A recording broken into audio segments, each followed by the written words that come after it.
الحمد للہ وحدہ لا شریک لہ والصلاة والسلام علی من لا نبی بعدہ اما بعد فاعوذ باللہ من الشیطان الرجیم بسم اللہ الرحمن الرحیم الذین هم فی صلاتهم خاشعون صدق اللہ العظیم اللہم صل علی محمد وبارک وسلم۔ آپ حضرات مرکز اہل سنت والجماعت سرگودہ میں 12 روزہ دورہ تحقیق المسائل میں شریک ہیں، اور آپ حضرات دور دراز سے سفر کر کے تشریف لائے ہیں۔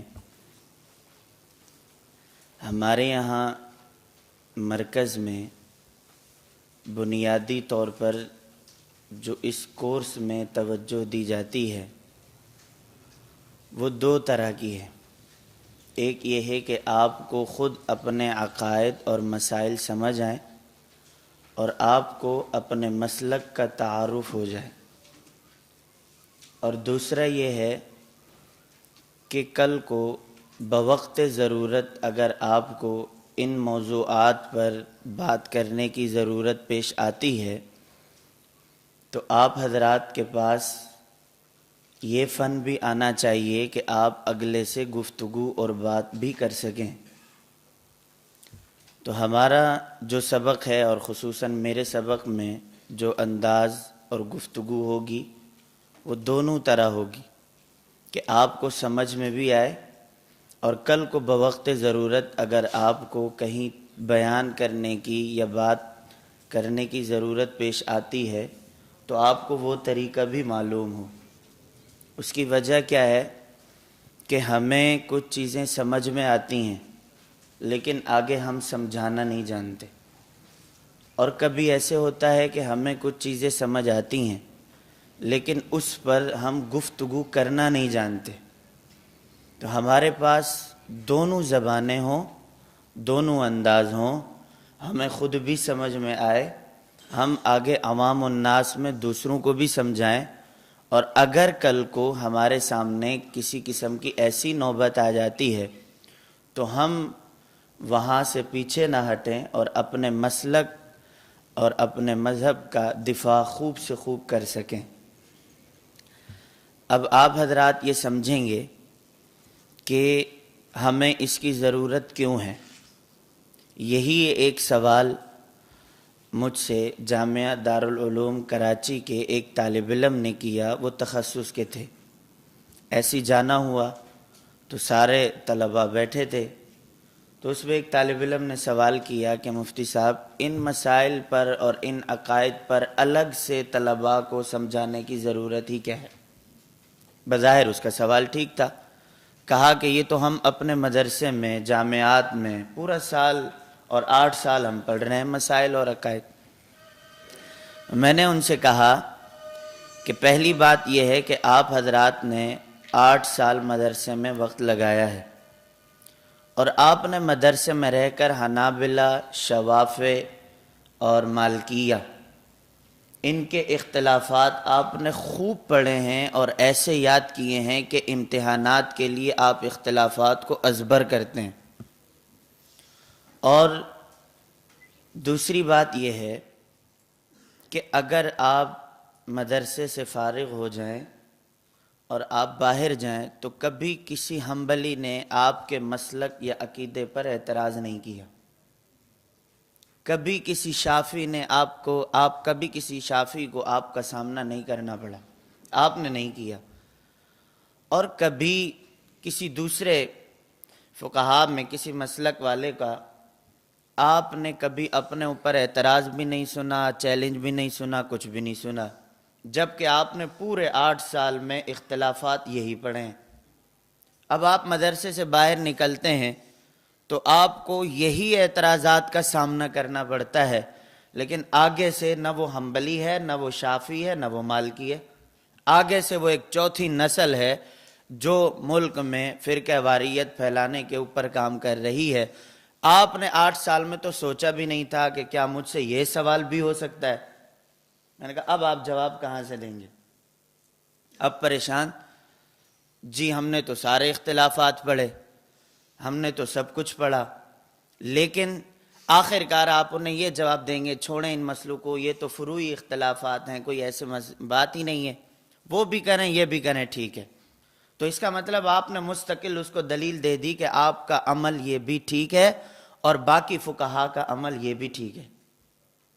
تو ہمارے پاس جب لوگ آتے ہیں کہ مولانا صاحب کہ فلاں نے، فلاں ادارے نے اور فلاں مولانا صاحب نے تو کہا ٹھیک ہے، آپ کو کیا ضرورت پڑی ہے اس بات پر کہ آپ شد و مت کے ساتھ اور آپ غور اور فکر اور اس انداز کے ساتھ آپ بات کرتے ہیں گویا کہ نہ ان کا کوئی عقیدہ ہے نہ ان کا کوئی مسلک یا مذہب ہے۔ ہم نے کہا کہ وہ کیوں نہیں کہتے یہ ان سے پوچھیں، ہم کیوں کہتے ہیں یہ ہم سے پوچھیں، ہر بندہ اپنا کام کرے۔ اور دنیا میں سوال کرنا بہت آسان ہے، اور سوال کا جواب تلاش کرنا یا سوال کا جواب دینا یا سوال والے کے سوال کو سمجھنا یہ تھوڑا سا مشکل ہوتا ہے، اور مشکل ایسے لوگوں کے لیے ہوتا ہے جن کا کبھی ایسے واسطہ نہیں پڑتا۔ بسا اوقات سوال کرنے والے کا سوال ہی ٹھیک نہیں ہوتا، اور بسا اوقات سوال جس شخص نے کیا ہے اس کا جواب ہم نے پڑھا بھی ہے، ہمارے پاس ہے بھی، لیکن دینا نہیں آتا۔ اور بسا اوقات یہ ہوتا ہے کہ سب بات کسی اور نے کہی، اس کا حوالہ اور دلیل اور اس کا جواب آپ سے پوچھیں گے۔ تو پہلا اصول یہ طے کر لیں، جس نے بات کہی ہے، جس کا سوال ہے، آپ اس کو اسی طرف پھیر دیں، کہیں جس نے یہ بات کہی ہے آپ یہ وجہ ان سے جا کے پوچھیں۔ جنہوں نے اپنے بیان میں جو بات کی ہے حوالہ ان سے جا کے تلاش کریں۔ ہم جو بات کریں گے ہم اپنی گفتگو میں دلائل بھی رکھتے ہیں اور ہم اپنی گفتگو میں وزن بھی رکھتے ہیں۔ اگر ہماری گفتگو پر آپ کو اعتراض ہے آپ اعتراض کریں، جواب ہم دیں گے۔ سوال کسی اور کا ہوگا، جواب کسی اور سے، اعتراض کہیں ہوگا، جواب کہیں سے تلاش کریں گے۔ اور پھر اس کے بعد ہمارے سامنے جب سوال آتا ہے تو ہم پریشان ہوتے ہیں۔ تو میں نے اس ساتھی سے کہا کہ مدرسے سے نکلنے کے بعد آپ کو جن فتنوں کا سامنا کرنا پڑتا ہے اپنے علاقے میں، اپنے دیہات میں جا کر، تو آپ کو ان کو بھی سمجھنا چاہیے۔ اگر وہ سوالات اور وہ ان فتنوں کو آپ کو درس نظامی میں سمجھایا جاتا ہے تو بہت اچھا، اگر نہیں سمجھایا جاتا تو ہم یہ کہتے ہیں کہ موجودہ دور کے جو فتنے ہیں ان کے رد کے لیے اور اپنے مسلک کے دفاع کے لیے یہ کورس ہے، تو کوئی بری بات نہیں ہے۔ آپ نے جو 8 سال پڑھے وہ بھی ٹھیک ہیں اور جو ہم پڑھا رہے ہیں یہ بھی ٹھیک ہیں۔ وہ اختلافات وہ تھے جو ائمہ کے ساتھ تھے، اور اس وقت کے وہ اختلافات پیدا کیے جا رہے ہیں جو ہمارے ساتھ ہیں، تو ہم نے ان کا دفاع بھی کرنا ہے۔ دوسری بات میں نے یہ کہا کہ دیکھیں مدرسے میں رہتے ہوئے نمازوں کی پابندی ہوتی ہے، مدرسے میں رہتے ہوئے باقی تمام اعمال، سنت، مستحبات اور نوافل کی پابندی ہوتی ہے، جی ہوتی ہے۔ مدرسے میں رہ کر کوئی بے عمالی تو نہیں ہوتی، کہا جی نہیں۔ تو میں نے کہا کہ آپ کی جب سالانہ چھٹیاں ہوتی ہیں تو آپ حضرات یہ فکر کیوں کرتے ہیں کہ بھئی ہمیں چلے میں جانا چاہیے، اور پھر یہ بھی فکر کیوں کرتے ہیں کہ 8 سال فارغ ہونے کے بعد ہمیں 1 سال لگانا چاہیے؟ تو ہماری دعوت و تبلیغ والوں کی طرف سے یہ جواب سمجھایا جاتا ہے کہ بھئی اعمال میں مزید پختگی آ جائے اور جو کمی کوتاہی رہ گئی ہے وہ پوری ہو جائے، اور تیسرا جواب یہ دیا جاتا ہے کہ یہ دین دوسروں تک پہنچ جائے، اس کا انداز آ جائے، طریقہ آ جائے، مزاج آ جائے، اور دعوت و تبلیغ کے پھر سارے اسلوب ہیں۔ تو ہم نے کہا کہ یہ جو ہمارے یہاں تخصص اور 12 دن کا کورس ہوتا ہے، اس کا مطلب یہ ہے کہ جو کمزوریاں رہ گئی ہیں وہ پوری ہو جائیں، اور جو موجودہ دور کے فتنوں کا انداز ہے وہ ہمیں صحیح معنوں میں آ جائے، اور مزید ہمارے علم میں پختگی آ جائے، اور دوسروں کو بھی ہم اس کی طرف متوجہ کر سکیں۔ ہمارے یہاں اشکال اور اعتراض تب پیدا ہوتا ہے کہ جب ہم آپس میں ٹکراؤ اور مخالفت کی فضا پیدا کر دیتے ہیں۔ بسا اوقات آپس میں کوئی مخالفت یا ٹکراؤ نہیں ہوتا۔ اس کی مثال ایسے ہے کہ ہمارے اوپر سوال یہ ہوتا ہے غیر مقلدین کی طرف سے کہ جی کلمہ کس کا پڑھا ہے؟ کہا جی نبی صلی اللہ علیہ وسلم کا کیا کلمہ پڑھا؟ لا الہ الا اللہ محمد الرسول اللہ۔ اچھا جی، آپ نماز کس کی پڑھتے ہیں؟ جی ہم نماز امام اعظم ابو حنیفہ رحمۃ اللہ علیہ کے بتائے ہوئے طریقے کے مطابق اور ان کی فقہ کے مطابق پڑھتے ہیں۔ تو پھر وہ سوال کرتے ہیں یہ بتاؤ کہ جب کلمہ تم نے محمد الرسول اللہ کا پڑھا، نماز تم ابو حنیفہ والی پڑھتے ہو؟ اب یہ ایسا سوال کا انداز ہے گویا کہ ابو حنیفہ محمد الرسول اللہ صلی اللہ علیہ وسلم کے کیا ہے؟ مخالف ہیں، مقابل ہیں، ٹکراؤ ہے، جبکہ حقیقت میں ایسا نہیں ہے کہ ابو حنیفہ اور محمد الرسول اللہ صلی اللہ علیہ وسلم دونوں ایک ہی ہیں کہ مسائل بتانے میں اللہ کے نبی صلی اللہ علیہ وسلم کے پاس جو کچھ تھا صحابہ اکرام رضوان اللہ علیہم اجمعین نے لیا، صحابہ اکرام سے امام اعظم ابو حنیفہ رحمۃ اللہ علیہ نے لیا۔ تو امت میں سمجھایا یہ جاتا ہے کہ ابو حنیفہ اور رسول اللہ صلی اللہ علیہ وسلم کیا ہیں؟ آپس میں مخالف ہیں، حالانکہ ایسی بات نہیں ہے۔ تو ہمیں کیا سمجھانا ہے کہ ابو حنیفہ رسول اللہ صلی اللہ علیہ وسلم کے مقابلے میں مخالف میں نہیں ہے، بلکہ انہی کی طرف لے کر چلنے والے ہیں۔ ابو حنیفہ تو ایک راستہ ہے۔ اب اس کی دنیاوی مثال دے دیں، کوئی ہم سے یہ سوال کرتا ہے کہ جی آپ سرگودا میں رہتے ہیں یا آپ پنجاب میں رہتے ہیں؟ اب یہ سوال ہی غلط ہے، گویا کہ وہ سرگودا کو پنجاب کا مخالف علاقہ سمجھتا ہے، جبکہ سرگودا کیا ہے؟ وہ پنجاب ہی ہے۔ یہ ایسے ہی ہے جیسے ہم سے سوال یہ ہوتا ہے اہل بدعت کی طرف سے کہ حضور صلی اللہ علیہ وسلم کو آپ نور مانتے ہیں یا بشر؟ اب یہ سوال ہی ٹھیک نہیں ہے۔ ہم حضور کو نور بھی مانتے ہیں اور ہم حضور صلی اللہ علیہ وسلم کو بشر بھی مانتے ہیں۔ صفات کے اعتبار سے حضور صلی اللہ علیہ وسلم نورانی ہیں اور ذات کے اعتبار سے حضور صلی اللہ علیہ وسلم بشر ہیں۔ تو نور اور بشر کا آپس میں ٹکراؤ ہی نہیں ہے، پنجاب اور سرگودا کا آپس میں ٹکراؤ ہی نہیں ہے، اور امام اعظم ابو حنیفہ رحمۃ اللہ علیہ کا اور رسول اللہ صلی اللہ علیہ وسلم کا آپس میں ٹکراؤ ہی نہیں ہے۔ اور جتنے محدثین ہیں صحاح ستہ کے، ان کا یا ابو حنیفہ کا ٹکراؤ ہی نہیں ہے۔ امام بخاری امام ابو حنیفہ کے مخالف ہی نہیں ہے، امام مسلم امام ابو حنیفہ کے مخالف ہی نہیں ہے، امام ترمذی امام ابو حنیفہ کے مخالف ہی نہیں ہے۔ تو یہ فضا بنائی جاتی ہے کہ دیکھیں امام بخاری نے کیا کہا، اپنی کتاب میں کون سی حدیث لائی، اور اپنا امام اعظم ابو حنیفہ کیا بتاتے ہیں۔ حالانکہ امام اعظم ابو حنیفہ رحمۃ اللہ علیہ تو پہلے کے ہیں، صحاح ستہ کے جتنے مصنفین ہیں یہ تو بعد کے ہیں، تو آپ پہلے والے کو بعد والے سے ٹکرا رہے ہیں، یہ تو آپ کی جہالت ہے۔ آپ بعد والے کی بات کو لے کر مستند مان رہے ہیں اور پہلے والے کی بات کو لے کر آپ غیر مستند مان رہے ہیں۔ امام بخاری رحمۃ اللہ علیہ تو امام اعظم ابو حنیفہ رحمۃ اللہ علیہ کے بعد کے ہیں۔ امام اعظم ابو حنیفہ رحمۃ اللہ علیہ کی پیدائش 80 کی اور وفات ہے 150 کی، اور امام بخاری رحمۃ اللہ علیہ کی پیدائش 194 کی اور وفات ہے 256 کی۔ تو امام اعظم ابو حنیفہ کب کے ہیں اور امام بخاری رحمۃ اللہ علیہ کب کے ہیں؟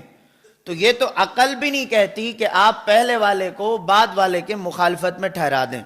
ہاں یہ تو بات سمجھ میں آتی ہے کہ آپ یوں کہیں کہ امام بخاری امام اعظم ابو حنیفہ کے خلاف ہیں، لیکن یہ بھی نہیں ہے۔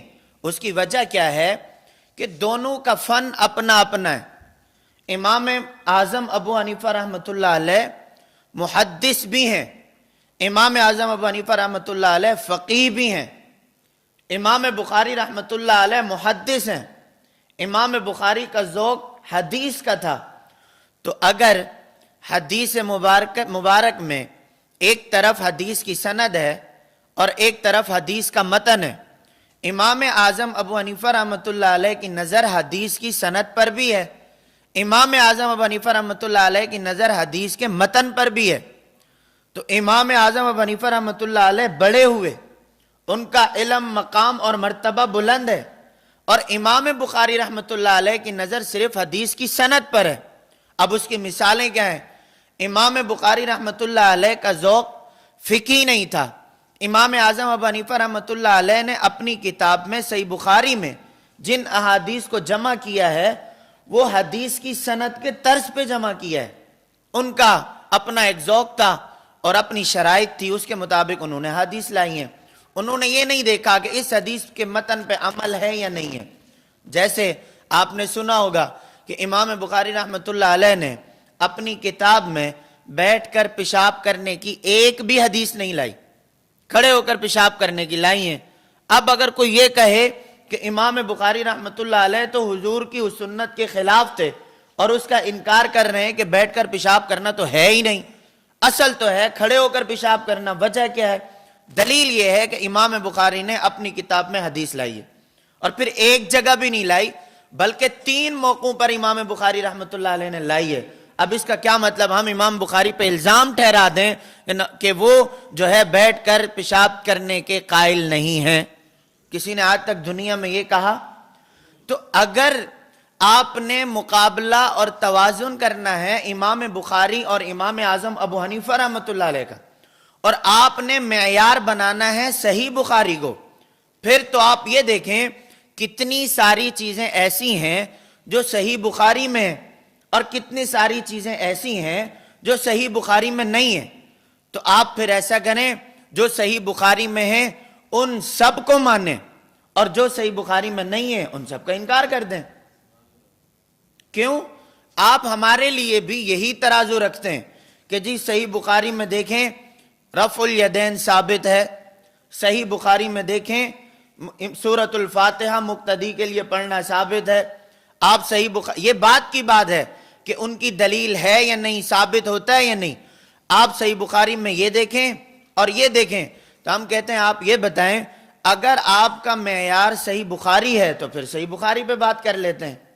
سب سے پہلے یہ ہے کہ آپ کو امام بخاری رحمۃ اللہ علیہ کی طرح مقلد بننا پڑے گا. کیوں؟ امام بخاری رحمۃ اللہ علیہ امام شافعی رحمۃ اللہ علیہ کے مقلد ہیں.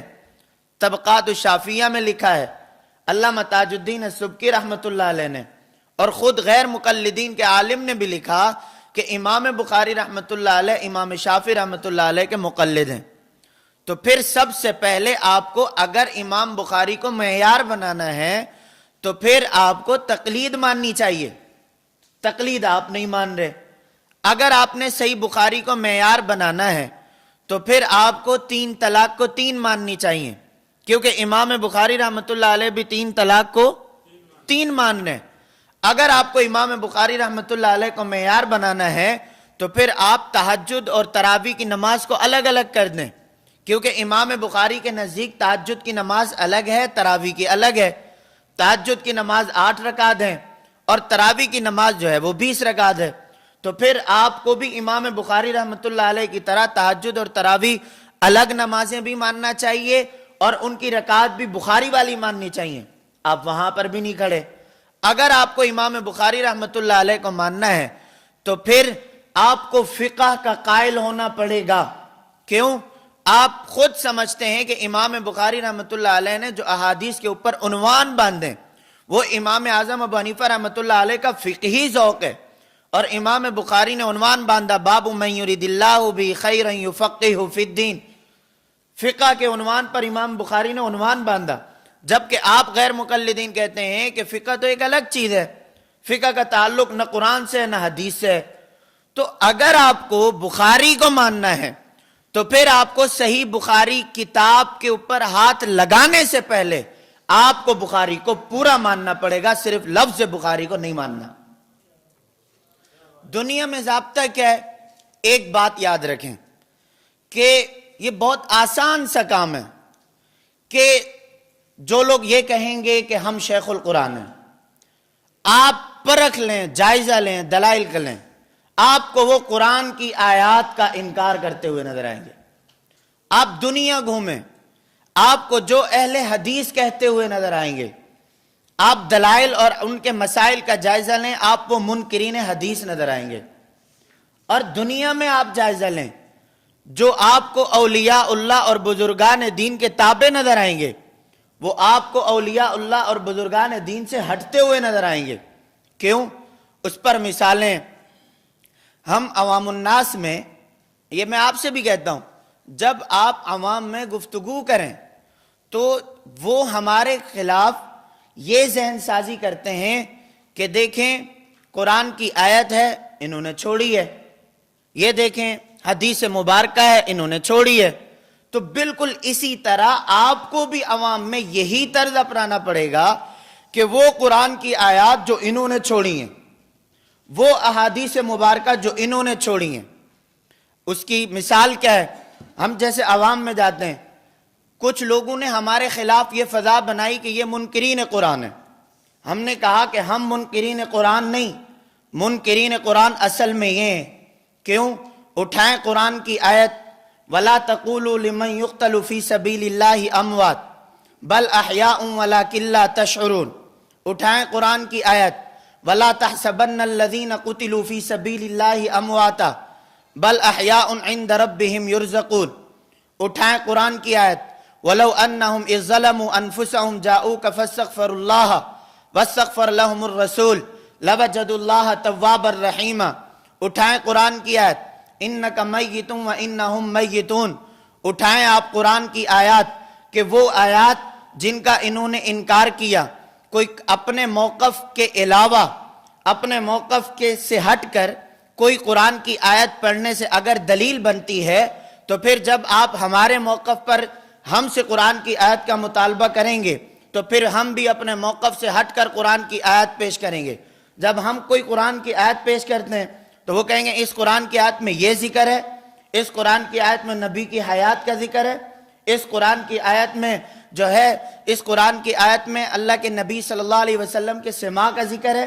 تو ہم جب ان سے پوچھتے ہیں، وہ قرآن کی آیت پڑھتے ہیں، تو ہم یہ سوال کرتے ہیں کہ بتاؤ اس قرآن میں کی آیت میں اسی عقیدے کا ذکر ہے جس کو تم مانتے ہو؟ کہنے لگے نہیں. ہم نے کہا کہ جب تم قرآن کی آیات میں ایک آیت اپنے عقیدے پر پیش نہیں کر سکتے تو تم نے ہمارے مقابلے میں یہ سمجھایا کہ یہ منکرین قرآن ہے. اٹھاؤ اپنا نظریہ، آپ قرآن کے 30 پاروں میں، قرآن کی 114 سورتوں میں الحمد سے لے کر والناس تک نبی قبر میں زندہ نہیں ہے، شیخ القرآن تم ہو، قرآن کی آیت تم پڑھو. بات ٹھیک ہے یا غلط ہے؟ نہیں، ٹھیک ہو تو ٹھیک ہے، غلط ہو تو غلط کیا ہے. نبی قبر میں زندہ نہیں ہے، شیخ القرآن تم، قرآن کو ماننے والے تم، ہمارے اوپر الزام کے منکرین قرآن ہے، قرآن سے یہ بھاگتے ہیں. عقیدہ تمہارا قرآن خدا کا، عقیدہ تمہارا حدیث نبی کی، عقیدہ تمہارا صحابہ کے اقوال، عقیدہ تمہارا صحابہ کا طرز، عقیدہ تمہارا تابعین، مفسرین، محدثین، نبی سے لے کر آدم سے لے کر علماء دیوبند تک ایک کوئی ایسا دکھا دو جو نبی کی حیات کا منکر ہو. یہ کب ہوتا ہے؟ یہ جب اپنے عقائد پر دسترس ہو نا اور خوب تشفی ہو، پھر بندہ سوال کرتا ہے کہ اٹھاؤ قرآن کی آیت اور پڑھو قرآن کے مطابق عقیدہ. یہ تب یہ دائیں بائیں بلیوں اور ان کی طرح چھپ چھپا کر باتیں نہیں ہوتی.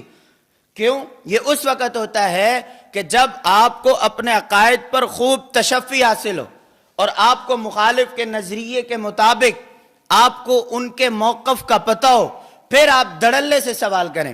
مسئلہ غیر مقلدین کا ہے، جی ہم اہل حدیث ہیں. ہم نے کہا بہت اچھا، آپ نے اپنے آپ کو اہل حدیث کہا، ہمیں منکرین حدیث کہا. آپ نے ہمیں حدیث کا مخالف کیوں کہا؟ کہ آپ کہتے ہیں کہ جی ان کی نماز رسول اللہ صلی اللہ علیہ وسلم کے مخالف ہے. آپ ہمیں منکرین حدیث کیوں کہتے ہیں؟ کہ یہ حدیث کو نہیں مانتے.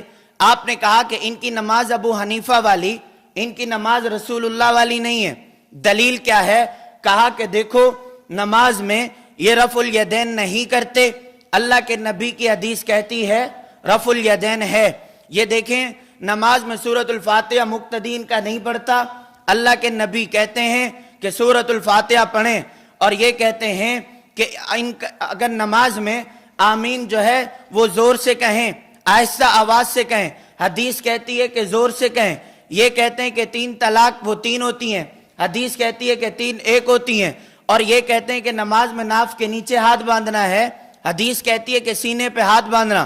ہم نے کہا اب آؤ تم لائن پہ لگو، رفع الیدین ثابت ہے یا نہیں، یہ بات الگ بات. لیکن تم یہ بتاؤ اللہ کے نبی سے رفع الیدین کا چھوڑنا ثابت، اس حدیث کا انکار تم نے کیا.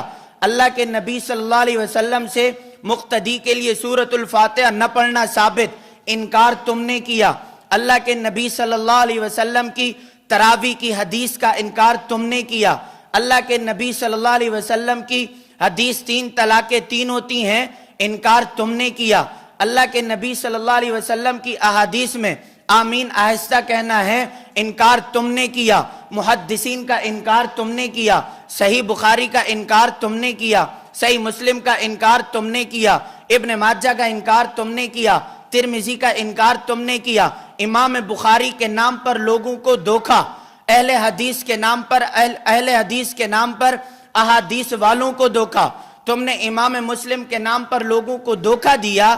اب تم لائن پہ لگو، حوالے ہم پیش کرتے ہیں کہ کہاں کہاں تم احادیث سے کیسے بھاگتے ہو۔ یہ ہے عوامی طرز، جیسے انہوں نے کیا ویسے ہم سمجھاتے ہیں۔ اگر بظاہر لوگوں کو یہ نظر آ رہا ہے کہ ہم نے حدیث چھوڑی ہے، تو ہم بھی لوگوں کو یہ بتائیں کہ دیکھیں انہوں نے حدیث چھوڑی ہے، انہوں نے یہ سمجھایا کہ دیکھو انہوں نے قرآن چھوڑا، ہم نے بھی یہ سمجھایا کہ دیکھیں انہوں نے قرآن چھوڑا۔ اور یہ بات میں آپ کو اگر سمجھا سکوں کہ سب سے پہلے اپنے عقائد اور مسلک پر انسان کو اعتماد ہونا چاہیے۔ اس کی وجہ کیا ہے کہ اگر کوئی یہ کہتا ہے کہ قرآن کی آیت ہم پیش کریں اور وہ قرآن کی آیت ہماری دلیل ماننے کے لیے تیار نہیں، اگر ہم حدیث مبارکہ پیش کریں وہ ماننے کے لیے تیار نہیں، عقیدہ ہمارے علماء دیوبند کا اور مسئلہ ہمارے علماء دیوبند کا، مسئلہ امام اعظم ابو حنیفہ کا، مسئلہ صحابہ کا اور مسئلہ نبی سے ثابت، تو یہ کیسے ہو سکتا ہے کہ جو مسئلہ یا عقیدہ ہم تک پہنچا، ہمارے اکابرین تک پہنچا، یہ کیسے ہو سکتا ہے کہ جو دلائل آج تم پیش کر رہے ہو یہ کیا ان کے سامنے نہیں آئے تھے؟ یہ کیا مسائل جب امام اعظم ابو حنیفہ رحمۃ اللہ علیہ مسائل بتا رہے تھے تو کیا یہ رفع الیدین والی حدیث ابو حنیفہ کے سامنے نہیں آئی تھی؟ اس کو تو سب سے پہلے لکھنے والے ہی امام اعظم ابو حنیفہ ہیں۔ اس کی وجہ یہ ہے کہ امام اعظم ابو حنیفہ وہ ہیں جنہوں نے صحابہ کا زمانہ پایا، صحابہ اکرام سے روایات لی، صحابہ کے قول عمل اور فعل کو محفوظ کیا۔ یہ جو امام بخاری تک احادیث پہنچی یہ ابو حنیفہ سے پہنچی، امام مسلم تک جو حدیثیں پہنچی یہ تو ابو حنیفہ کی نگاہ سے گزر کے پہنچی ہیں، یہ جو امام ترمذی کے پاس حدیثیں پہنچی یہ تو امام بخاری کے واسطے سے پہنچی ہیں۔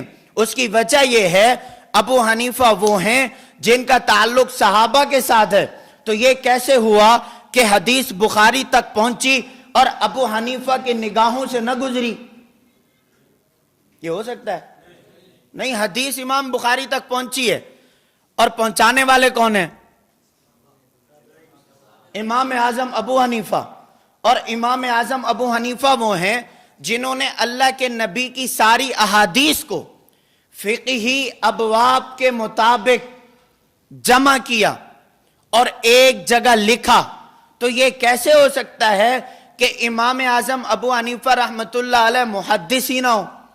اور امام اعظم وہ ہیں کہ جب کسی مسئلے کا جواب دیتے تو ساری احادیث کو سامنے رکھ کر مسائل کا جواب دیتے، تو کیا اب امام اعظم ابو حنیفہ رحمۃ اللہ علیہ کے سامنے یہ احادیث نہیں تھی؟ تو ہمیں امام اعظم ابو حنیفہ پہ ایسے اعتماد ہے کہ کوئی ہم سے سوال کرے نہ ہمیں اپنے مسئلے پہ شک ہے نہ امام اعظم ابو حنیفہ کی فقاہت پہ شک ہے۔ وجہ کیا ہے؟ ہم سے جب لوگ سوال کرنے آتے ہیں نا، ہمارے ساتھی کہتے ہیں جی پتہ نہیں یہ دلیل کہاں ہوگی، پتہ نہیں حدیث میں ہوگی بھی صحیح کہ نہیں، یہ تو امام اعظم ابو حنیفہ رحمۃ اللہ علیہ نے کیسا مسئلہ بتا دیا، یہ تو بالکل حدیث کے بھی خلاف نظر آ رہا ہے۔ جب لوگ اپنے احادیث اور دلائل پیش کرتے ہیں یہ ان کے نہیں ہیں، وجہ کیسے؟ یہ بات سمجھ لیں کہ کسی بھی عقیدے پر، کسی بھی مسئلے پر، کسی مخالف مسلک والوں کی کوئی ایک دلیل بھی نہیں بنتی۔ وجہ کیا ہے؟ جب آپ مسائل کی تنقیح کو سمجھیں گے نا اور پھر آپ مسائل کی بنیادوں کو سمجھیں گے تو پھر آپ کو کوئی بھی دلیل اپنے خلاف نظر نہیں آئے گی. اس کی ایک مثال میں عقیدے کی دیتا ہوں اور پھر میں اپنے مسئلے کی دیتا ہوں. ہمارا عقیدہ یہ ہے کہ اللہ رب العزت کی ذات ہر جگہ موجود ہے. کیا عقیدہ ہے؟ اللہ رب العزت کی ذات ہر جگہ موجود ہے. اب ہر جگہ سے مطلب کیا ہے؟ آسمان زمین، مشرق مغرب، دنیا کا ہر ذرہ، دنیا کا ہر کونا، جہاں دیکھیں جہاں چاہیں اللہ ہی کی ذات موجود ہے. اب یہ عقیدہ ہو گیا نا. مخالف کا عقیدہ کیا ہے؟ کہ اللہ رب العزت کی ذات صرف عرش پر ہے اور اللہ رب العزت کا علم ہر جگہ ہے، ذات صرف عرش پر ہے. اچھا، ان کا عقیدہ اور ہمارا عقیدہ دیکھیں. اب ان کے دلائل اور ہمارے دلائل دیکھیں. ہم کہتے ہیں کہ جی اللہ رب العزت کی ذات ہر جگہ ہے. اب سوال کیا ہوگا؟ مولانا صاحب، اگر اللہ رب العزت کی ذات ہر جگہ ہے تو پھر اللہ یہ کیوں فرما رہے ہیں وَإِذَا سَأَلَكَ عِبَادِي عَنِّي فَإِنِّي قَرِيبٌ، کہ میں تو ہر بندے کے قریب ہوں. اچھا، اگر اللہ رب العزت کی ذات ہر جگہ موجود ہے تو پھر اس کا یہ کیا مطلب ہے کہ اللہ رب العزت تہجد کے وقت جو ہے اوپر سے نیچے کی طرف تشریف لاتے ہیں، نچلے آسمان کی طرف، اور پھر اعلان فرماتے ہیں کہ کوئی ہے اس وقت جو مجھ سے مانگے اور میں اس کی مغفرت کروں. اور پھر اگر اللہ رب العزت کی ذات ہر جگہ موجود ہے تو پھر یہ جو قرآن کی باقی آیات ہیں، أَأَمِنْتُم مَّن فِي السَّمَاءِ، کہ اللہ رب العزت تو آسمان میں. اگر آپ کہتے ہیں کہ اللہ رب العزت کی ذات ہر جگہ موجود ہے تو پھر اس کا کیا مطلب ہے؟ مَا يَكُونُ مِن نَجْوَىٰ ثَلَاثَةٍ إِلَّا هُوَ رَابِعُهُمْ، اللہ رب العزت تو وہاں ہیں جہاں 3 بندے ہوں، چوتھا اللہ ہے. تو اگر آپ کہتے ہیں کہ اللہ ہر جگہ ہے تو ان آیات کا کیا مطلب ہے؟ ہم کہتے ہیں کہ یہ ساری آیات ہی تو ہمارے عقیدے پہ دلالت کر رہی ہیں. جب ہم نے یہ لفظ استعمال کر لیا کہ اللہ کی ذات ہر جگہ ہے، اب ہر جگہ میں ہر چیز آ گئی. یہ تو تمہارے مخالف بنتی ہیں یہ آیات. تم نے کہا تھا کہ صرف اللہ عرش پر ہیں. اب ہر وہ آیات یا ہر وہ احادیث جس میں یہ ہے کہ اللہ آسمان میں ہے، اللہ زمین میں ہے، اللہ رب العزت مشرق میں ہے، اللہ رب العزت مغرب میں، اب یہ تو تمہارے خلاف بنتی ہیں کہ تم نے ایک جگہ مانا تھا تو یہ باقی جگہ اللہ کہاں سے آ گئے.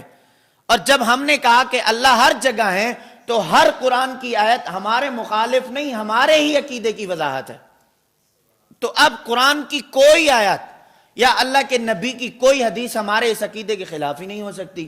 وہ جو پڑھیں پھر ہماری دلیل، وہ جو پڑھیں گے پھر ہماری دلیل، وہ جو حدیث پڑھیں گے پھر بھی ہماری دلیل. کیوں؟ ہم نے کیا نظریہ بنایا کہ اللہ رب العزت ہر جگہ ہے. اب وہ سمجھتے ہیں کہ یہ قرآن کی آیت ان کے خلاف ہو گئی. انہوں نے کہا ہر جگہ ہے، اللہ کہہ رہے ہیں کہ میں ہر بندے کے قریب ہوں.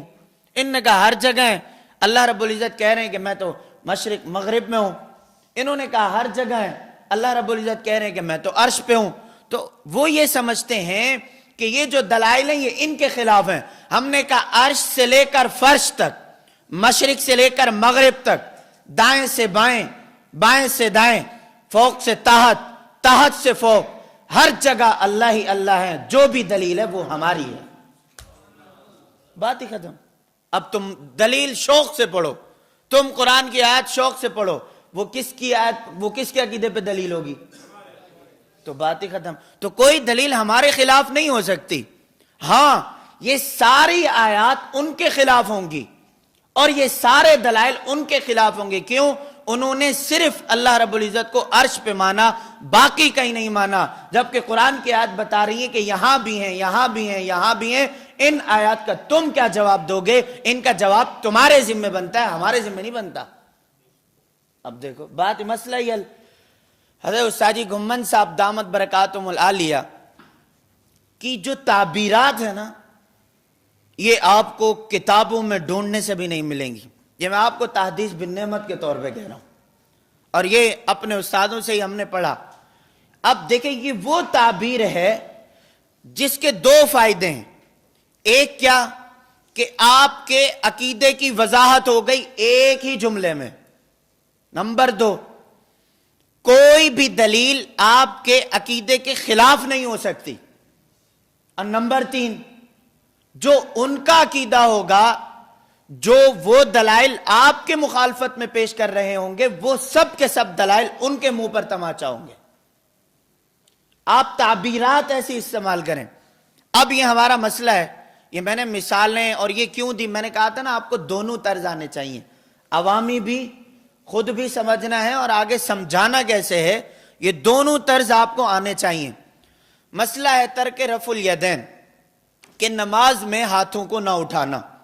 اب ہمارا موقف دیکھیں بڑا صاف دو ٹوک ہے کہ پوری نماز میں صرف تکبیر تحریمہ میں رفع الیدین ہے، باقی پوری نماز میں رکوع سجدہ، کھڑے ہوتے اٹھتے بیٹھتے، ہر تکبیر کے ساتھ جس طرح بھی ہو، تکبیر تحریمہ کے علاوہ پوری رکعت پوری نماز میں رفع الیدین نہیں ہے۔ یہ ہمارا عقیدہ ہے، ہمارا مسئلہ ہے، ہمارا موقف بھی ہے۔ کیوں؟ اس کی وجہ اب اگلا جملہ سنیں۔ اللہ کے نبی صلی اللہ علیہ وسلم سے رفع الیدین ثابت ہے، اور حضور صلی اللہ علیہ وسلم سے جن جن مقامات پر ہاتھوں کو اٹھانا ثابت ہے، ان مقامات پر ہاتھوں کا چھوڑنا بھی ثابت ہے۔ اب ہم نے وضاحت کر دی کہ نماز میں رفع الیدین ہاتھوں کو اٹھانا ثابت، ہم نے اقرار اور اعتراف کھلے عام کر لیا، ہم نے انکار کیا نہیں کیا۔ اور ہم پوری نماز میں 28 مقامات پر رفع الیدین مان رہے ہیں، ایک نہیں، دو نہیں، تین نہیں، چار نہیں، غیر مقلدین 10 جگہ پہ کرتے ہیں، 10 پہ بھی نہیں بلکہ 18 اور 10 اور 18 کتنے ہو گئے؟ 28۔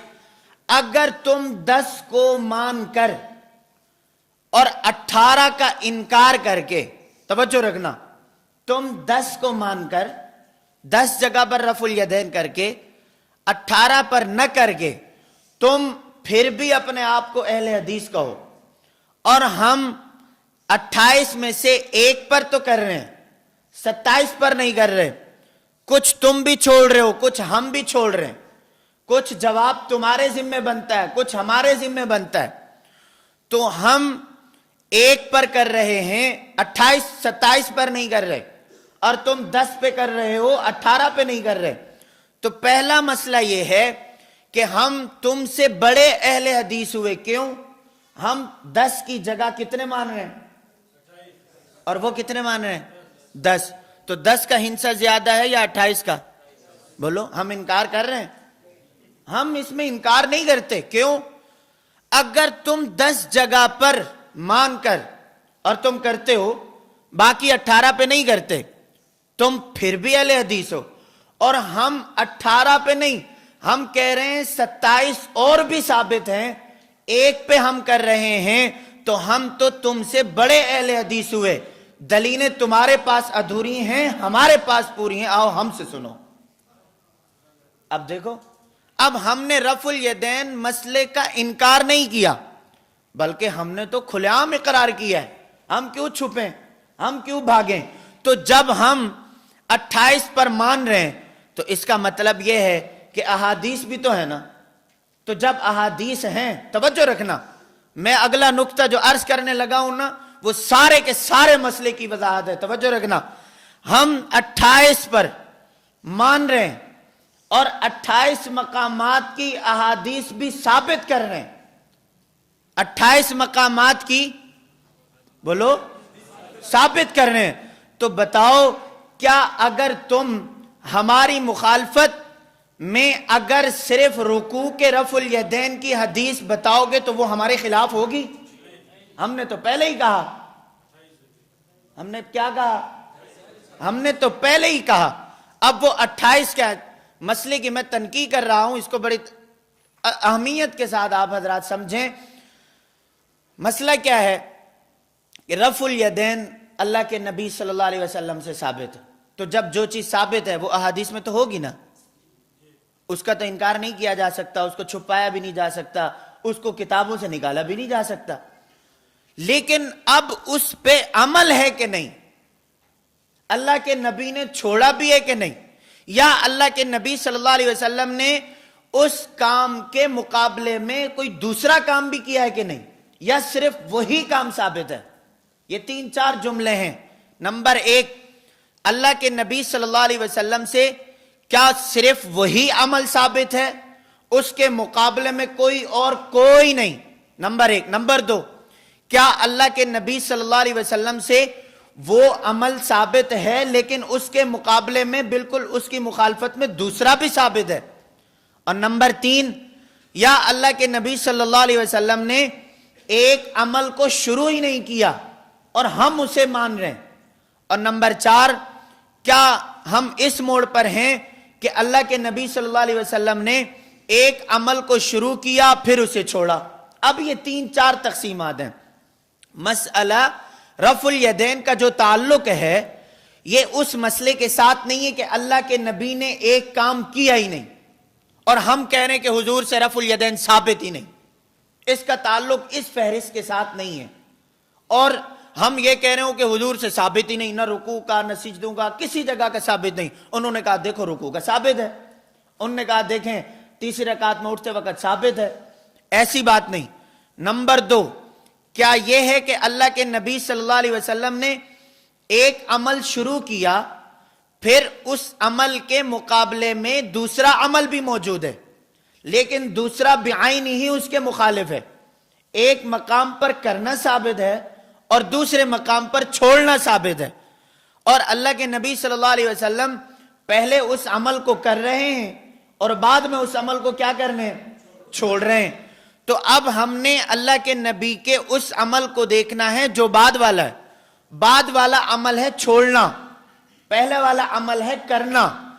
تو اللہ کے نبی کی سنت اتباع اسی میں ہے کہ جب جس چیز کو اللہ کے نبی فرمائیں تو امتی کرے، اور جب اللہ کے نبی اس عمل کو چھوڑیں تو امتی بھی چھوڑ دے۔ کبھی کسی کام کے کرنے میں سنت ہوتا ہے اور کبھی کسی کام کے نہ کرنے میں سنت ہوتا ہے۔ اس کی ایک چھوٹی سی مثال میں دے دوں کہ 10:30 تک ہے نا سبق، یا 10 تک ہے؟ 10:30۔ میں نے آپ کا ٹائم زیادہ نہیں لینا، مسئلہ ادھورا ہو جائے بھلے ہو جائے کوئی مسئلہ نہیں ہے۔ کیوں آپ کے کھانے کا وقت نا، کھانے کا وقت بڑا قیمتی ہے، مسئلہ خیر ہے۔ ہاں کیوں؟ جس بات کا ہمیں پتہ ہے نا بس وہ صاف پتہ ہے۔ اب میں ایک بات آپ سے کہوں تو شاید آپ بھی، یہ بات ہمیں اچھی طرح پتہ ہے کہ سبق جب کا وقت پورا ہو جائے نا اس کے بعد آپ جتنی اہم باتیں بتاؤ طلباء کی سر سے اوپر سے جا رہی ہوتی، ایسا ہی ہے کہ نہیں؟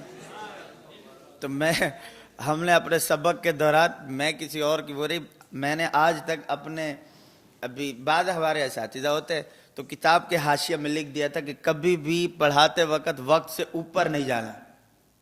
کیوں؟ وہ جب چھٹی کا ٹائم ہو جائے یا گھنٹہ اوپر ہو جائے، جتنا بھی ہم نا طلباء کہتے ہیں بابا جب جتنا ہم نے شوق سے سمجھ لینا تھا وہ سمجھ لیا، اس سے آگے ہمارے جو ہے وہ دماغ کام نہیں کر رہا۔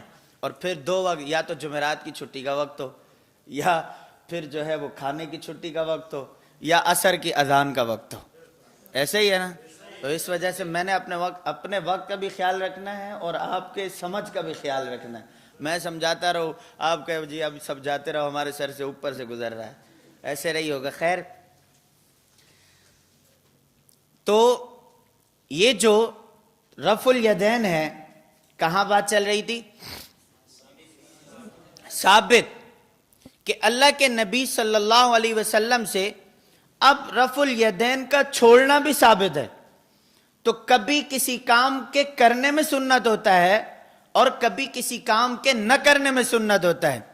اصل اس میں بنیاد ہے نبی کی اتباع۔ اللہ کے نبی نے جس کو جس طرح کیا ویسے کرنا ہے، حضور نے چھوڑ دیا، چھوڑنے میں سنت۔ جیسے ہم عوام الناس میں سمجھاتے ہیں کہ غیر مقلدین حضرات دھوکہ دینے کے لیے مختلف قسم کی بنیادیں باندھتے ہیں، اور بنیادیں بڑی اچھی میٹھی بڑی لذیذ بنیادیں باندھتے ہیں، اور اوپر پھر جا کر زہر کیا اگلتے ہیں وہ بعد میں پتہ ہوتا ہے۔ جیسے وہ کہتے ہیں نماز میں، آپ نے مسئلہ شاید پڑھو کہ نماز میں جو ہے وہ ٹوپی پہننا کوئی سنت نہیں ہے، کوئی احادیث سے ثابت نہیں ہے، یہ مولویوں نے خواہ مخواہ آپ لوگوں کو خراب کیا ہوا۔ اچھا کیسے خراب کیا ہوا؟ کہا جی یہ بتاؤ کہ تمہاری مسجد محلے کی مسجد یہ افضل ہے یا حرم افضل ہے؟ کہا جی حرم۔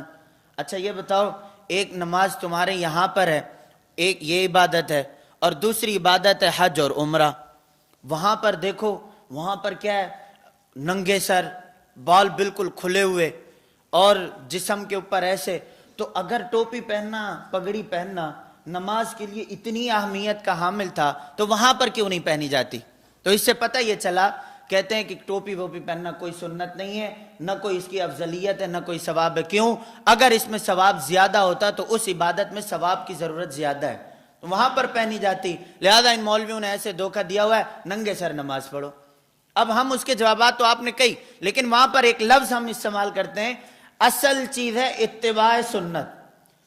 جس موڑ پر جس طرح اللہ کے نبی نے فرمایا ویسے سنت، جس جہاں پر جیسے کیا ویسے سنت۔ جب اللہ کے نبی صلی اللہ علیہ وسلم رفع الیدین فرما رہے تھے تو سنت تھا، صحابہ نے اب حضور کو کرتے دیکھا ہے تو ظاہر سی بات ہے اس پر احادیث بھی آئیں گی، اس پر صحابہ کی نماز بھی آپ کے سامنے آئے گی، اور جب اللہ کے نبی نے چھوڑ دیا تو اب چھوڑنے کی احادیث بھی آئیں گی، اور صحابہ اکرام کے بغیر رفع الیدین والی نماز بھی آئے گی، تو مسئلہ تو بالکل صاف ہے۔ تو اب ہم کیا ہے، ہم رفع الیدین والی احادیث بھی مان رہے ہیں، ہم رفع الیدین کے نہ کرنے والی احادیث بھی مان رہے ہیں، ہم تو دونوں مان رہے ہیں، تو دنیا کی کوئی حدیث ہمارے خلاف نہیں ہو سکتی۔ اب آپ کے سامنے کوئی پیش کرے، دیکھو صحیح بخاری میں عبداللہ بن عمر فرماتے ہیں رفع الیدین ثابت ہے، حضور فرماتے تھے۔ اب کوئی آپ سے یہ کہے کہ دیکھو صحیح مسلم میں امام مسلم نے لایا ہے، جی یہ دیکھیں یہ حدیث ہے حضرت عبداللہ بن عمر سے فلاں صحابی سے، اور کوئی آپ سے یہ کہے سنن ابی داؤد میں دیکھیں، بھئی وہ تو حدیث آنی ہے نا۔ کیوں؟ جب اللہ کے نبی صلی اللہ علیہ وسلم سے کھڑے ہو کر پیشاب کرنا ثابت ہے تو امام بخاری نے نہیں لایا، لایا اس پہ عمل ہے نہیں ہے؟ پھر آپ اگر عمل کرتے ہیں تو پھر آپ یہ فتویٰ جاری کریں کہ نبی کی سنت ہمیشہ کی کھڑے ہو کر پیشاب کرنا ہے، بیٹھ کر پیشاب کرنا خلاف سنت ہے۔ وجہ کیا ہے؟ حدیث امام بخاری نے نہیں لائی، حدیث امام بخاری نے جو لائی ہے وہ کھڑے ہو کر پیشاب کرنے کی لائی۔ اب آپ عوام کو سمجھاؤ، دیکھو عوام کو بات کیسے نہیں سمجھ میں آتی، بخاری کو معیار بنائے۔ تو مسئلہ یہ ہے کہ دنیا کی کوئی حدیث آپ کے سامنے پیش ہو، اس کی سند پر بات بعد میں، اس کی سند کا جواب بعد میں کہ وہ حدیث صحیح ہے ضعیف ہے کیا ہے، لیکن کوئی بھی حدیث ہمارے موقف کے خلاف نہیں ہو سکتی، کیونکہ ہم کہہ رہے ہیں کہ رفع الیدین ثابت ہے، اللہ کے نبی نے کیا ہے، صرف 10 پر نہیں 18 اور مقامات بھی ہیں، تم نے صرف 10 پہ مانا، ہم نے 18 اور دکھائی، تم نے صرف 10 کو کیا، ہم نے 1 کو کیا، تم نے 18 کو چھوڑا، 10 کو کیا، ہم نے 27 کو چھوڑا، 1 کو کیا، تو 18 کی نفی تو ہو گئی، باقی بچی 9، اس کا ثبوت بھی ہم دکھا دیں گے۔ 18 تم نے بھی دکھانی ہے، 18 پر معاملہ برابر ہے، نہ تم کر رہے ہو نہ ہم کر رہے ہیں، جو جواب تمہارا نبی نے چھوڑ دی وہی جواب ہمارا نبی نے چھوڑ دی، باقی 9 تم نہیں مان رہے، دلائل ہم دیتے ہیں، مان تم لو کہ وہ بھی چھوڑنا ثابت ہے۔ 18 پر تمہاری ہماری بات ایک ہے، کیا بھئی چھوڑ دیا، باقی 9 ہم سے لے لو نا، لیکن کیا نہیں۔ اگر غیر مقلدین حضرات آپ کے سامنے اپنے موقف کے مطابق کوئی دنیا کا غیر مقلد آج تک اس ماں نے وہ بیٹا غیر مقلدوں کا جنا ہی نہیں ہے جو امام اعظم ابو حنیفہ کی فقہ کی مخالفت میں قرآن کی کوئی آیت اور نبی کا کوئی فرمان لے آئے۔ ابو حنیفہ نے خدا کو ایسے نہیں پیدا کیا تھا کہ اس کا 1400 سال کے بعد کوئی ڈاکٹر انجینئر کوئی چوڑا چمار آ کر ابو حنیفہ کے بتائے ہوئے مسئلے کی مخالفت کرے، یہ کبھی نہیں ہو سکتا۔ ڈاکٹر اپنی دلیل اپنے پاس رکھے، انجینئر اپنی دلیل اپنے پاس رکھے، کوئی دنیا کا پروفیسر دلیل اپنے پاس رکھے، مسئلہ ابو حنیفہ بتائے، دلیل ہم بعد میں تلاش کریں گے، اس کی حقانیت کی وجہ ہم پہلے بتائیں گے۔ کوئی ابو حنیفہ چھوٹے شخص ہے نہیں، نبی کے اشارات میں احادیث مبارکہ میں، قرآن کی آیت میں تذکرہ ابو حنیفہ کا، صحابہ کے شاگرد ابو حنیفہ، امام اعظم ابو حنیفہ، اللہ کے نبی کے فرمائے ہوئے فرمان کے مطابق امام اعظم ابو حنیفہ کی بشارت، صحابہ کے شاگرد، صحابہ کا زمانہ، ابو حنیفہ نے اپنی آنکھوں سے دیکھا، اللہ نے امام اعظم ابو حنیفہ سے پیغمبر کی ختم نبوت کی چوکی داری کا کام لیا، ادھر اللہ نے قرآن مجید نبی پہ اتارا، لیکن نبوت کے دور میں قرآن جمع نہیں ہوا، جمع صدیق اکبر نے کیا، کیونکہ پیغمبر آخری ہیں، اللہ نے نبی کی نبوت کو آخری بنا کے بھیجا ہے، حضور پر قرآن اترا، یہ قیامت تک باقی رہے گا۔ اللہ کے نبی کی زبان مبارک سے احادیث نکلی، جس طرح قرآن قیامت تک، نبی کا فرمان بھی قیامت تک، ادھر قرآن نبی پہ اترا لیکن ایک جگہ جمع نہیں۔ اللہ نے یہ کام خلیفہ اول سیدنا صدیق اکبر سے لیا کہ انہوں نے قرآن کو ایک جگہ کتابی شکل میں جمع کیا، ادھر نبی کی فرمان احادیث مبارکہ قیامت تک باقی رہنا تھی، اللہ نے اس کا کام بھی صحابہ کے شاگرد امام اعظم ابو حنیفہ سے لیا، ادھر اللہ نے اپنے پیغام کو محفوظ کرنے کے لیے خدمت پیغمبر کے شاگرد اول سیدنا صدیق اکبر سے لی، ادھر اللہ نے نبی کی احادیث کی حفاظت کی ذمہ داری اور یہ خدمت اللہ نے صحابہ کے پہلے شاگرد ابو حنیفہ کو دی، جو قرآن کو کتابی شکل میں پہلے جمع کرے اس کا نام ابو بکر ہے، جو اللہ کے نبی کی احادیث کو سب سے پہلے کتابی شکل میں جمع کرے اس کا نام ابو حنیفہ۔ ابو بکر بھی ٹھیک، ابو حنیفہ بھی ٹھیک ہے۔ تم کہتے ہو ابو حنیفہ، مسئلہ ابو حنیفہ بتائے اور تمہارا درزی چیک کرے، قرآن کی آیات صدیق اکبر جمع کریں، دنیا کا رافضی اسے رد کرے، یہ نہیں ہو سکتا۔ ہم چپ رہے، یہ نہیں ہو سکتا۔ کیوں؟ اب مزہ آیا نا آپ کو؟ مزہ کیوں آیا؟ اب آپ کو یقین آ رہا ہے کہ ہم کمزور موڑ پر نہیں ہیں۔ کیوں؟ وجہ کیا ہے؟ بنیاد کیا ہے؟ ہمارا بڑوں پر اعتماد ہے، بس اور کچھ نہیں ہے۔ جب بڑوں سے اعتماد ہٹتا ہے پھر فتنے کی ابتدا وہیں سے ہوتی ہے۔ بڑوں کے اوپر سے جب اعتماد ہٹتا ہے، آپ اعتماد علماء دیوبند سے ہٹاؤ گے، آپ کا اعتماد ابو حنیفہ سے اٹھے گا، آپ ابو حنیفہ سے اعتماد اٹھاؤ گے، آپ کا اعتماد صحابہ سے اٹھے گا، آپ صحابہ سے اعتماد اٹھاؤ گے، آپ کا اعتماد نبوت سے اٹھے گا، آپ نبوت سے اعتماد اٹھاؤ گے، آپ کا اعتماد خدا سے ہٹے گا۔ ہم وہ لوگ ہیں، ہم چاہتے ہیں نہ اعتماد خدا سے ہٹے، نہ نبوت سے ہٹے، نہ صحابہ سے ہٹے، نہ ابو حنیفہ سے ہٹے، نہ علماء دیوبند سے ہٹے۔ علماء دیوبند نام ہی اعتماد کا ہے۔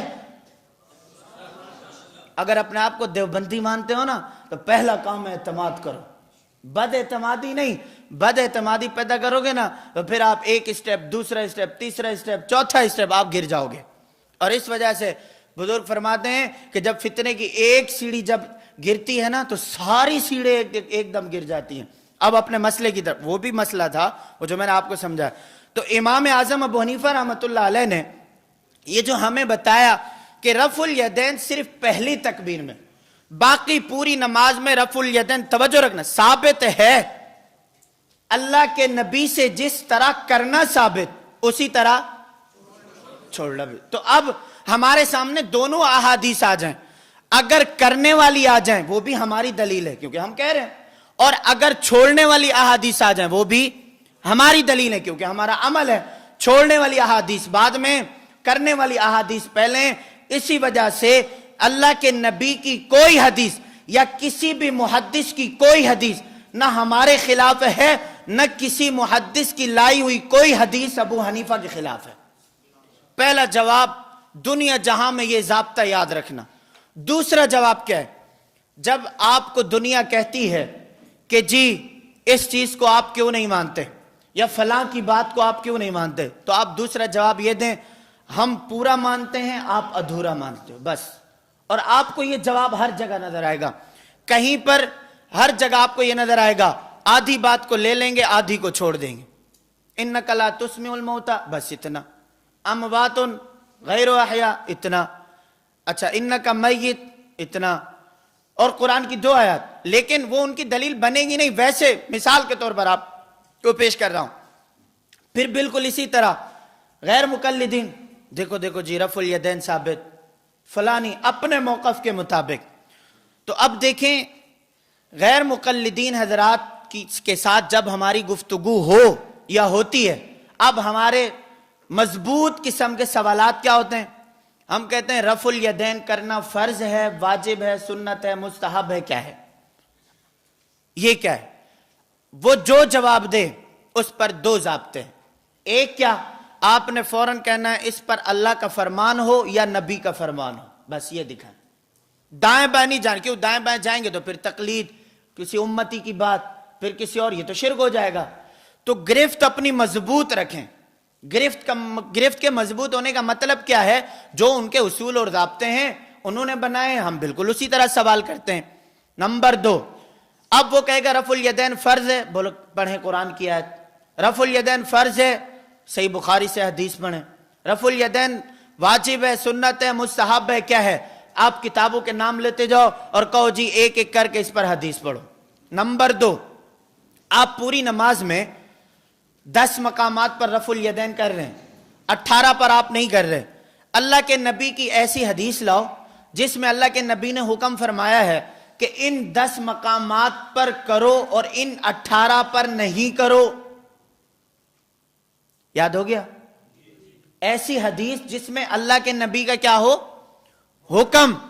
جیسے وہ ہم سے کہتے ہیں کہ جی اللہ کے نبی نے منع کہاں دکھائی ہے, رفع الیدین سے کہاں منع کیا, لاؤ حدیث. ہم کہتے ہیں ایسی حدیث لاؤ کہ اللہ کے نبی نے فرمایا 10 پر کرو اور باقی 18 پر نہیں کرو, ایسی حدیث لاؤ. نمبر 3, آپ جو حدیث لائیں وہ ایسی حدیث ہونی چاہیے جو صحیح بھی ہو, صریح بھی ہو اور غیر معارض ہو. کیا مطلب؟ اس کے مقابلے میں کوئی دوسری حدیث نہ ہو. مثال, آپ کہہ رہے ہیں کہ رکوع میں رفع الیدین کرنا ہے, تو رکوع کے چھوڑنے والی حدیث نہ ہو, بس یہی بات ہو. آپ کہہ رہے ہیں کہ تیسری رکعت میں کھڑے ہوتے وقت رفع الیدین کرنا ہے, تو تیسری رکعت میں چھوڑنے کی حدیث نہ ہو. یہ ہے غیر کوئی ایسی حدیث نہ ہو جو اس حدیث سے ٹکراتی ہو. اور اگلی بات یہ ہے کہ جو شخص رفع الیدین نہیں کرتا اس کی نماز ہوتی ہے یا نہیں؟ اس کی نماز ہوتی ہے یا نہیں؟ یہ وہ 4 سوالات ہیں جو آپ کی ڈائری میں بھی اور آپ کے دل اور دماغ میں بھی اور آپ کی زبان پر بھی ہونے چاہیے. یہ جو سوالات ہیں ان کو اپنے پاس یاد رکھیں. آپ کو دلائل یاد ہوں نہ ہوں, کوئی بندہ آپ سے سوال کرتا ہے آپ اسے فٹ یہ سوال کریں, قیامت تو آ سکتی ہے, الٹا لٹک سکتا ہے, غلط حدیثیں پڑھ سکتا ہے, لیکن اپنے موقف کے مطابق حدیث کبھی نہیں پیش کر سکتا. اب بات سمجھ میں آ رہی ہے؟ تو یہ جو مسئلہ ہے یہ کوئی اتنا گمبھیر نہیں ہے. اچھا ہم کیا کرتے ہیں جب ہمارا یہ مسئلہ شروع ہوتا ہے نا درس نظامی کی کتب میں, تو وہاں پر اساتذہ فرماتے ہیں کہ بڑا معرکۃ الآراء مسئلہ ہے. وہ پہلے سے اساتذہ فرماتے ہیں نا, وہ کیوں؟ وہ طلباء کو پہلے بھائی اس مسئلے کے زیادہ قریب نہیں آنا, بہت معرکۃ الآراء مسئلہ ہے. اور کوئی مصنف اپنی کتابوں میں لکھے گا تو اوپر معرکۃ الآراء مسئلہ. طلباء کو ہم نے پہلے سے ہی ڈرایا ہوا ہے, خبردار یہاں پر بہت ڈینجر معاملات ہے, اس طرف نہیں آنا. لیکن کوئی ایسا مسئلہ نہیں ہے, نہ کوئی پریشانی کی بات ہے, نہ کوئی ہمیں ٹینشن کی بات ہے. کیوں؟ ہمارے پاس کیا دلائل نہیں ہے, یا ہمارے پاس جو ہے کوئی قرآن کی آیت نہیں ہے, اللہ کے نبی کی حدیث نہیں ہے, ایسے نہیں ہے, کوئی بات ایسی نہیں ہے. تو کوئی بھی حدیث ہو وہ ہمارے خلاف نہیں ہے. کیوں؟ ہم نے برملا اعلان کیا کہ رفع الیدین ثابت ہے, اور رفع الیدین صرف 10 پر نہیں ٹوٹل 28 مقامات پر ثابت ہے. صرف کیا ہے اگلی بات, ہم 28 میں سے 1 پر کرتے ہیں, 27 پر نہیں کرتے. جواب کیا ہے؟ اللہ کے نبی نے چھوڑ دیا. اور تم 28 میں سے 10 پہ کرتے ہو, 18 کا جواب تم یہ دیتے ہو کہ اللہ کے نبی نے چھوڑ دیا. تو جب تم 18 کا دکھاؤ گے, 18 کا تمہاری بڑی مہربانی تم نے ہمارا کام کچھ ہلکا کر دیا، 18 پر نہ کرنا تم نے دکھا دیا، رہا معاملہ 9 کا تو 9 والی روایات بھی ہم پیش کر دیتے ہیں، مان تم لو۔ یہ کون سی بات ہے؟ دوسری بات، آپ لوگوں کو سمجھائیں، یہ حدیث کے نام پر حدیث کا انکار ہے۔ کیوں؟ اس کی وجہ کیا ہے؟ اس کی وجہ دیکھیں یہ ہے کہ دنیا میں اپنا مال بیچنے کے لیے طریقہ یہ کہ آپ کا لیبل بڑا میٹھا ہونا چاہیے۔ اب دنیا میں لیبل کیا ہے؟ اہل حدیث۔ اچھا، جتنے بھی فضائل اہل حدیث، محدثین کیا آئیں گے؟ اہل حدیث کا اب مطلب کیا ہے؟ جیسے ہمارے یہاں حفاظ قرآن ایک طبقہ ہے، قرآن مجید یاد کریں انہیں کیا کہتے ہیں؟ حفاظ۔ اچھا، تو بالکل اسی طرح جو اللہ کے نبی کی احادیث جسے سب سے زیادہ یاد ہوتی تھی اسے کیا کہتے تھے؟ اہل حدیث، اصحاب الحدیث، حفاظ الحدیث، محدثین، جیسے قراء ادھر محدثین۔ تو بالکل ہمارے لوگ سمجھتے ہیں یہ اہل حدیث نا واقعی اہل حدیث والے ہیں، اور ہمارے بارے میں لوگ یہ سمجھتے ہیں کہ یہ واقعی ابو حنیفہ والے ہیں، ان کا حدیث سے کوئی لینا دینا نہیں ہے۔ ہم یہ کہتے ہیں کہ اگر تم نے اہل حدیث کو ایک فرقہ دنیا میں پیش کرنا ہے تو پھر کل کو حفاظ قرآن بھی ایک فرقہ ہو جائے گا، کہیں گے جی دیکھو ہمیں قرآن پڑھنا آ رہا ہے، الحمدللہ رب العالمین الرحمن الرحیم مالک یوم الدین، قرآن پڑھنا آ رہا ہے۔ ہاں جی تمہیں قرآن پڑھنا آتا ہے؟ نہیں۔ کہا جی دیکھو منکر یہ قرآن بیٹھا ہوا ہے، دیکھا؟ تو یہ دنیا کو چورن بیچا جا رہا ہے، اہل قرآن کے نام پہ قرآن کا انکار اور اہل حدیث کے نام پہ حدیث کا انکار، یہ چورن بیچا جا رہا ہے نا۔ اللہ کی قسم اگر اس سے بھی کوئی اور لفظ ہوتا تو میں وہ کہتا۔ ابھی گزشتہ کچھ 1-2 مقامات پر، اب شاید وہ بات میں کروں تو بڑی واضح سمجھ میں آ جائے گی، دنیا میں ہر بندہ کہتا ہے ہمیں کیا کرو، مسلمان سمجھو۔ کیوں؟ ہر بندہ کہتا ہے جی یہ تفریق ساری آپ نے کی ہوئی ہے، جی فلاں کو یہ نہ کہو، فلاں کو یہ نہ کہو، فلاں کو یہ نہ کہو۔ میں نے ایک جگہ سمجھایا، ایک بندہ اللہ کو نہیں مانتا پھر بھی کہتا ہے مجھے مسلمان کہو، ایک بندہ نبی کی نبوت کو بھی نہیں مانتا وہ کہتا ہے پھر بھی مجھے مسلمان کہو، ایک بندہ نبی کو آخری نبی نہیں مانتا وہ پھر بھی کہتا ہے مجھے مسلمان مانو، ایک بندہ نبی کے صحابہ کے خلفاء کو نہیں مانتا، سارے صحابہ کو نعوذ باللہ مرتد مانتا ہے پھر بھی کہتا ہے مجھے مسلمان مانو، ایک بندہ حضرت امیر معاویہ رضی اللہ تعالیٰ عنہ اور صحابہ پہ انکار کر رہا ہے، کیچڑ اچھال رہا ہے پھر بھی وہ کہہ رہا ہے مسلمان مانو۔ تو یہ عجیب چرن ہے کہ مسلمان بھی مانو اور میں نے ماننا بھی کسی کو نہیں ہے۔ لوگ آتے ہیں نا ہمارے پاس، جی مولانا صاحب بس مسلمان، بس باقی دائیں بائیں یہ اہل سنت، یہ والجماعت، یہ حناف دیوبند، اس کے اور جوابات ہیں، میں نے 4-5 جوابات اس کے تلاش کیے ہیں اور میں عوام الناس کو عوامی انداز میں سمجھاتا ہوں۔ دنیا کیا کہتی ہے؟ جی ہم نے قرآن پہ بھی ایمان نہیں لانا۔ ہاں قرآن کی آیات تو قادیانی بھی پڑھتے ہیں نا، ما کان محمد ابا احد من رجالکم ولکن رسول اللہ وخاتم النبیین، قادیانی نہیں پڑھتے؟ تو کیا ان کی دلیل ہے؟ کوئی ہمارے سامنے قرآن پڑھے اور ہم کہیں جی قرآن ہی تو پڑھ رہے ہیں نا، تو کل کو ہم قادیانیوں کے بارے میں بھی کہیں گے یہ بھی قرآن پڑھ رہے ہیں، پھر آپ مان لیں گے؟ نہیں بھائی، ایسے نہیں ہو سکتا۔ قرآن کی آیت پڑھنی ہے تو قرآن کی آیت کا معنی اور مفہوم بھی وہی ماننا ہے جو اللہ کے نبی اور صحابہ اکرام نے مراد لیے۔ تم قرآن کی آیات پڑھتے جاؤ اور پھر تم یہ کہو کہ نہیں مانا اس کا وہ نہیں، مانا اس کا یہ جو 1400 سال ہم بتا رہے ہیں۔ اب اس کی ایک میں چھوٹی سی مثال، مماتی حضرات اپنے عقیدے پر قرآن کی آیت پڑھتے ہیں کہ اس سے صاف ان بیچاروں کے پاس واضح آیت نہیں ہے۔ کیوں؟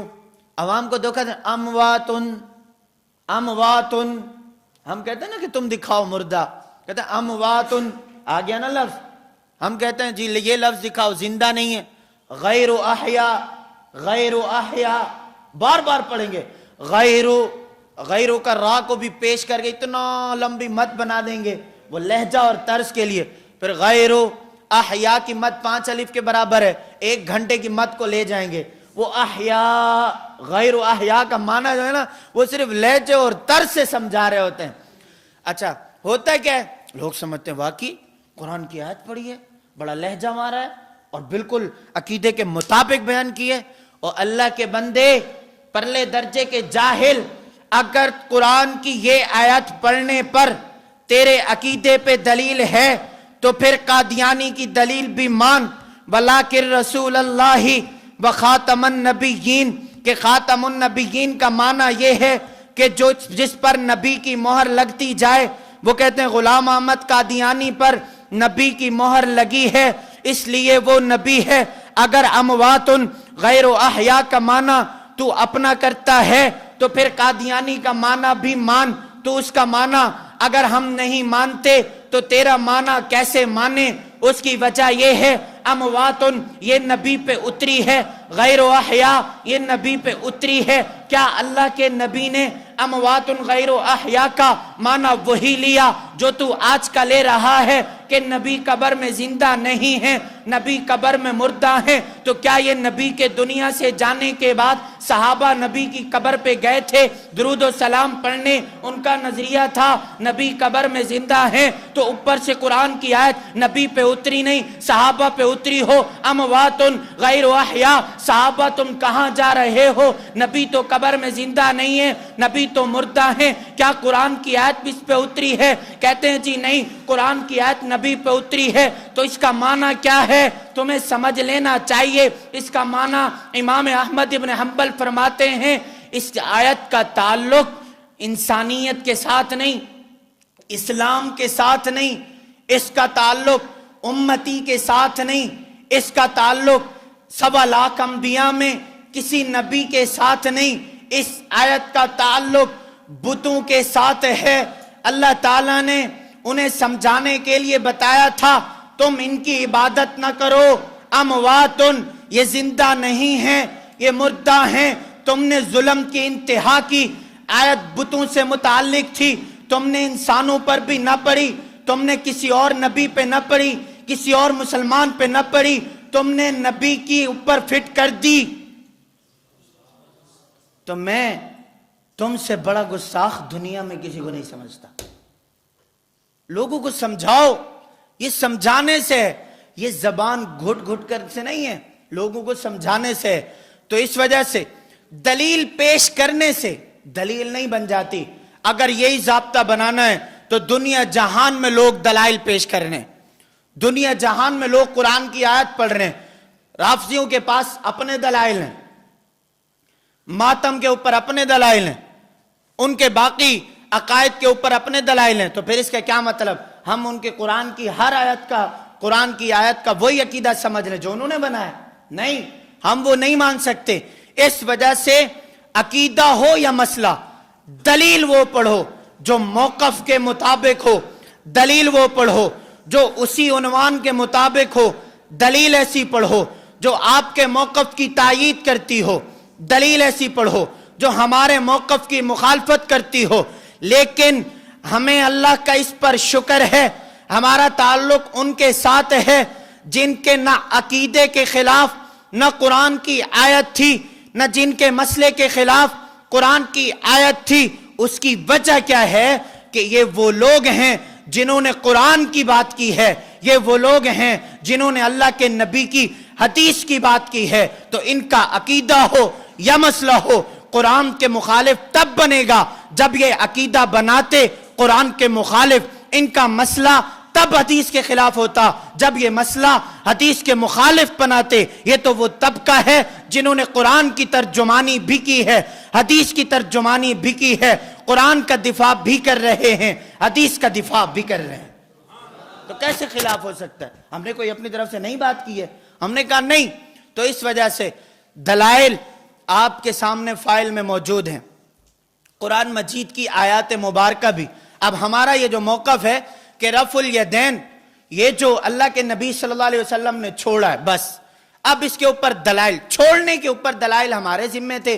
ہم اگر یہ کہتے کہ رفع الیدین ہم نہیں مانتے، کہ بالکل ثابت ہی نہیں ہے، پھر تم ایک دلیل لاتے، جی ثابت، پھر تم دوسری لاتے، جی ثابت، پھر تم تیسری لاتے، یہ دیکھو ثابت، پھر تم چوتھی لاتے، بڑے شوق سے تم دلائل لاتے۔ لیکن ہم کہہ رہے ہیں جو ثابت ہے اس کو ہم بھی مان رہے ہیں، لیکن جواب یہ ہے کہ جب کرنا بھی ثابت ہے، چھوڑنا بھی ثابت ہے، تو ہم وہ لوگ ہیں جو اللہ کے نبی کی ساری احادیث کو مان رہے ہیں۔ ہم چھوڑنے والی بھی دکھا رہے ہیں، ہم کرنے والی بھی ہم دکھا رہے ہیں، بس بات ختم۔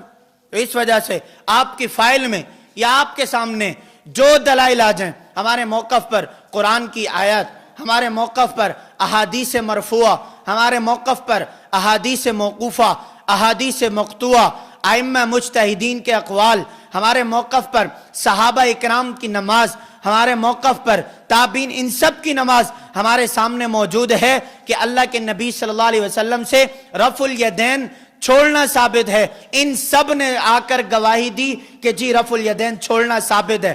اب وجہ کیا ہے؟ وہ صرف دلائل میں صحیح بخاری سے 2 دلیلیں پیش کرتے ہیں، اس کے جوابات میں نے پورے سبق میں آپ حضرات کو سمجھا دیے۔ اب وہ روایت پیش کرتے ہیں عبداللہ بن عمر رضی اللہ تعالیٰ عنہ، دیکھو رفع الیدین ثابت۔ ہم نے کہا ہمارے تو خلاف ہے ہی نہیں، ہم نے تو پہلے اقرار کیا رکوع میں رفع الیدین ہے۔ اچھا جی تو پھر تم کر کیوں نہیں رہے؟ بھائی اسی عبداللہ بن عمر رضی اللہ تعالیٰ عنہ سے روایات موجود ہیں کہ اللہ کے نبی صلی اللہ علیہ وسلم سے رفع الیدین چھوڑنا بھی ثابت ہے۔ تم نے دلیل پیش کی صحیح بخاری سے حضرت مالک بن حویرث رضی اللہ تعالیٰ عنہ کی، اسی حضرت مالک بن حویرث رضی اللہ تعالیٰ عنہ سے سجدوں کی رفع الیدین بھی موجود ہے، اور اسی عبداللہ بن عمر رضی اللہ تعالیٰ عنہ سے سجدوں والی رفع الیدین بھی موجود ہے، ہر رکعت والی رفع الیدین بھی موجود ہے۔ پھر تم عبداللہ بن عمر کو پورا مانو، صرف 10 پر کیوں کرتے ہو؟ سب پہ کرو۔ پھر تم مالک بن حویرث کو پورا مانو، صرف رکوع والی کیوں کرتے ہو؟ پھر پوری نماز والی کرو، سجدوں والی بھی کرو، ہر رکعت والی بھی کرو۔ جی چھوڑ دیا تھا۔ ہم کہتے ہیں جیسے عبداللہ بن عمر رفع الیدین کے کرنے والی احادیث لا رہے ہیں تو رفع الیدین چھوڑنے والی بھی بتا رہے ہیں۔ عبداللہ بن عمر کو ماننا ہے تو پورا مانو، کرنے والی بھی مانو، چھوڑنے والی بھی مانو۔